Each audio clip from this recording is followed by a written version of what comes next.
NSP 2.0 scholarship के बारे में बता रही हूँ मैं आपको। NSP 2.0 एक सेंट्रली स्पॉन्सर्ड स्कीम है जो कि सेंट्रल गवर्नमेंट की है, और ये 6 माइनॉरिटीज़ को दी जाती हैं, जो कि माइनॉरिटीज़ हैं मुस्लिम, सिख, जैनिज़, बुद्धिस्ट, पारसियन और क्रिश्चियन। ये 6 कम्युनिटी हैं, ये 6 माइनॉरिटी हैं जिनको ये NSP 2.0 स्कॉलरशिप दी जाती है। और ये स्कॉलरशिप के 2 टाइप हैं, प्री मैट्रिक और पोस्ट मैट्रिक। प्री मैट्रिक और पोस्ट मैट्रिक दोनों की अलग अलग एलिजिबिलिटीज़ भी हैं, ऑलमोस्ट फिर भी सेम है। फर्स्ट हम बात करेंगे प्री मैट्रिक स्कॉलरशिप की, NSP 2.0। लास्ट सेशन में आपके marks 50% marks in above in last session, यानी कि अभी जो आपने सेशन पास आउट किया है उसमें आपके 50% मार्क्स होने चाहिए या उससे ज़्यादा। उससे कम आएंगे आपके मार्क्स तो आप इस स्कॉलरशिप के लिए एलिजिबल नहीं है। ठीक है। प्री मैट्रिक होता है class 1st to 10th। 1st to 10th को प्री मैट्रिक स्कॉलरशिप मिलती है और 11th 12th को पोस्ट मैट्रिक मिलती है।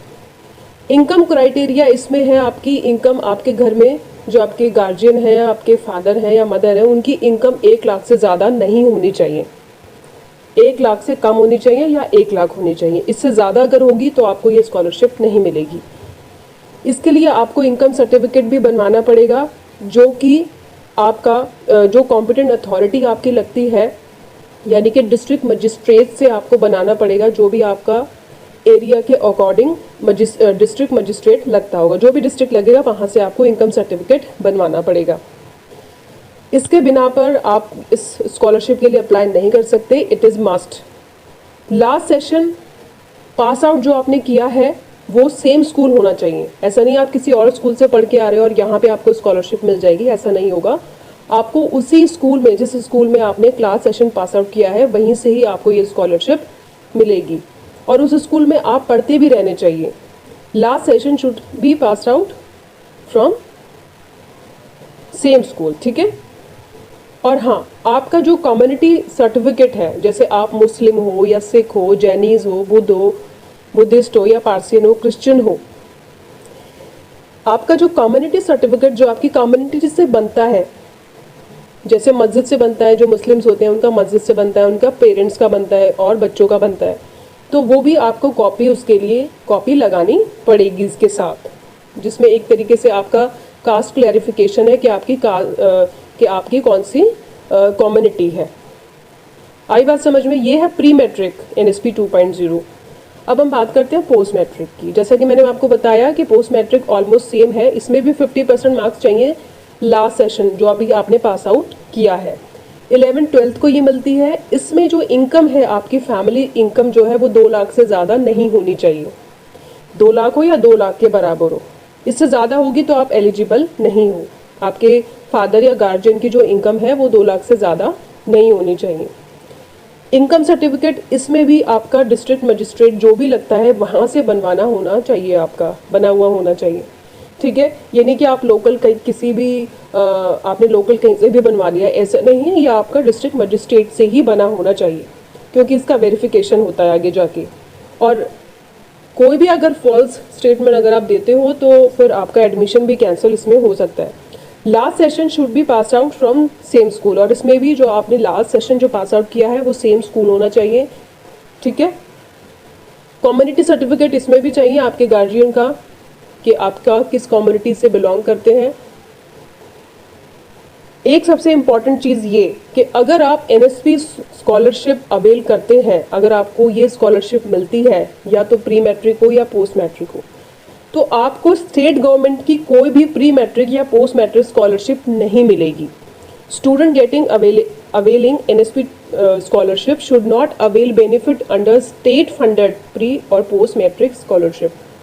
इसके बाद जो आगे फर्दर मान लो स्टेट गवर्नमेंट की कोई भी प्री मैट्रिक या पोस्ट मैट्रिक स्कॉलरशिप आती है तो आप उसके लिए एलिजिबल नहीं होंगे, क्योंकि आप इस वाली स्कॉलरशिप को अवेल कर रहे हो। अब इसमें डॉक्यूमेंट्स क्या क्या चाहिए, डॉक्यूमेंट्स देख लेते हैं। आपकी एक फ़ोटो चाहिए, इनकम सर्टिफिकेट आपके पास होना चाहिए, सेल्फ डिक्लेरेशन होना चाहिए कम्युनिटी सर्टिफिकेट का, लास्ट ईयर की आपकी मार्कशीट जिसमें ये शो हो कि भाई आपके 50% मार्क्स आए हैं, आपका आधार कार्ड होना चाहिए, आपके पेरेंट्स का आधार कार्ड होना चाहिए और आपका एड्रेस प्रूफ की कॉपी होना चाहिए, जिसके लिए आप अपना बिजली का बिल भी दे सकते हैं। आई बात समझ में? अब एक जो इम्पोर्टेंट बात यह है कि अगर आपके फैमिली में तीन चिल्ड्रन है जो स्कूल में पढ़ रहे हैं, तो तीनों को स्कॉलरशिप नहीं मिलेगी, सिर्फ स्कॉलरशिप 2 को ही मिलेगी। 2 से ज़्यादा स्कॉलरशिप बच्चों को ये नहीं मिलती है अगर एक ही पेरेंट्स के हैं तो। ठीक है, अब बात आती है कि अप्लाई कैसे करें। तो इसको अप्लाई करने का प्रोसेस बहुत ही आसान है। आपको www.scholarship.government.in की साइट पे जाना है। वहाँ पे आपको 2 ऑप्शन मिलेंगे, एक होगा फ्रेश एप्लीकेशन और एक होगा रेन्यूअल एप्लीकेशन। अगर आपने पहले कभी भी NSP 2.0 पे अप्लाई नहीं किया है तो आप फ्रेश एप्लीकेशन पे जाएंगे, और अगर आपने किया हुआ है, लास्ट टाइम आपको ये स्कॉलरशिप मिली है, आपने ये भरा था लास्ट टाइम, तो आप रेन्यूअल एप्लीकेशन पे जाएंगे और इसके लिए आपके पास आपका ID और पासवर्ड होना चाहिए, जो कि आपने लास्ट ईयर अप्लाई किया था, तो ID पासवर्ड आपके पास होगा। और इन केस अगर आप ID पासवर्ड भूल जाते हो तो वहाँ पे फॉरगॉटन ID होता है, वो आपको ID और पासवर्ड दोनों आपको पता चल जाएगा अगर आप फॉरगॉटन करते हो तो।